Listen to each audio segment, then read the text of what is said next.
何が下級海賊だ。言いたくもねえ言葉並べやがって。 Alright, I know what you're thinking. It's that scene, of course. Well, One Piece is a series that is filled with adventure, mystery, drama, and so many underlying themes that are incorporated into its storyline and its characters. This video will focus on what I believe to be the best episode currently in the One Piece anime, and one of the most emotional parts of the series as a whole. So just a warning, this is going to contain spoilers for episode 808 of One Piece, so if you haven't read or watched this far yet, I'd recommend catching up and experiencing it for yourself. Let's strap in, subscribe for more content like this, and we'll take a look at Luffy versus Sanji. After defeating Cracker, Luffy and Nami ride Kingbound towards the Whole Cake Island castle, and there we start off the episode with Germa 66 being transported by carriage, and Sanji is stuck in turmoil. We understand that things are not right because of the situation that Sanji's been in since Zou. Now we see a few flashbacks of Judge explaining how helpless Sanji is under the shackles, and that if he retaliates, they will kill his father figure Zeph. We then get to see Sanji and Zeph's interactions from him growing up, all the way to when he leaves to join Luffy's crew. He accepts that this is how it should be, and he understands that Big Mom is incredibly strong and would overpower Luffy and the crew, so he doesn't want Zeph to perish from his own selfish desires. It's at this point that Luffy stretches all the way to the carriage and is really happy to see Sanji, but Sanji tells Luffy to get packing, you low-class pirate, something which Luffy told Cracker he would never, ever say.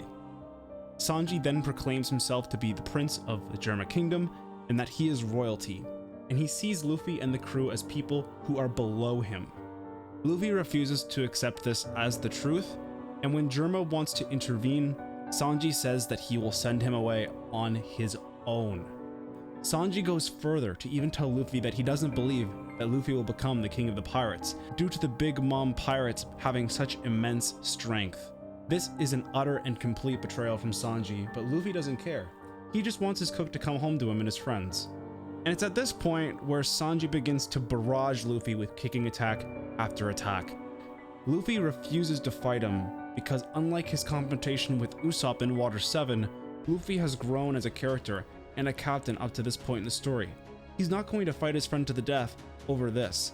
He understands that there is something more. This confrontation makes it much more heartbreaking to the viewer. We've seen these two characters grow with each other, and eventually be reunited after a 2-year time skip as well. It is one of the most gruesome and unpleasant fights in the entire series, because Sanji is so stuck in his situation, he sees no way out other than to make his crew leave so they can continue on their adventure. And the only way to do this being to actually physically destroy his captain. After the barrage is over, the duel ends with Sanji ultimately hitting Luffy over the head with his spinning fire kick that looks to completely knock him out and cause massive bleeding. Luffy did not use his haki at all, so this severely injured him. Nami rushes to Luffy's aid and then slaps Sanji, saying goodbye in the process, utterly disgusted with what Sanji's done to their captain, their ally, their friend. But even after all this, after the pain Sanji put Luffy through, Luffy is a man of ideals and has a quality that attracts the best kinds of people. So he tells Sanji to wait. Screaming at the top of his lungs, he knows he was saying those things and that they were only lies to get him to go away. He suggests that no matter how many times he kicks him, Sanji is actually the one that gets hurt. This is emotionally brutal, with the incredible animation, the scene, the setting, and the background music that's playing. He recalls the eager cook who wants to find the All Blue, and shouts that their journey isn't over yet. Luffy announces that he will wait here until he comes back, and that he will be starving to death if he does not, and that Luffy simply will not eat anything other than what Sanji cooks. That even if he gets hungry and spears rain down on him, that he will stay there and wait for Sanji's return. Luffy loves his Nakama so much, and he knows that the journey is the most important part. He would never let his Nakama go at this point in the story He understands that he can't achieve his goal without fulfilling the goals and aspirations of his friends as well. So he assures him to come back, and that without him, he cannot become the king of the pirates. One of the most emotional lines in the entire series. This moment personally broke me down. Even going back and rewatching this episode for the video, I simply can't watch this scene without immediately getting weepy and crying my eyes out.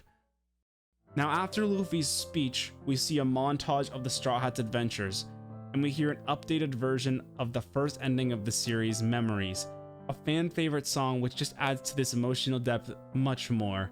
We truly feel defeated as viewers, knowing that we've come so far and that this conflict is just tearing our favorite pirates apart.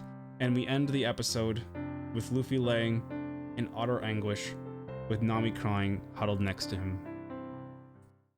There are many amazing moments in One Piece, like the Going Merry rescuing the Straw Hats in Enies lobby, Zoro proclaiming that nothing happened, and the climax of the Paramount War. But to me, this just stands out as something so much more personal. It is an all-out assault on the main character of this series from one of the beloved Straw Hat Pirates. And unless you're a Sanji hater, or you're not really emotional when it comes to watching entertainment, this episode will completely turn your world upside down during your read or watch of this series. And it's going to affect you greatly just as a One Piece fan.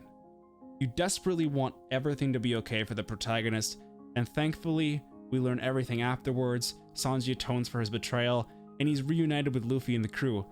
But just looking back on this episode, the sheer emotional investment that this episode gets out of me is why I proclaim this as the best episode of the One Piece anime. Now guys, if you enjoyed this video, I'd greatly appreciate you subscribing to the channel and dropping a like. This is my first crack at a One Piece analysis and breakdown video, so I'm hoping to do more of these in the future. Check out my other content, and go check out my live streams on twitch.tv. I stream all the time, and I would really appreciate you dropping a follow. So guys, I will be back very soon. Until next time, peace.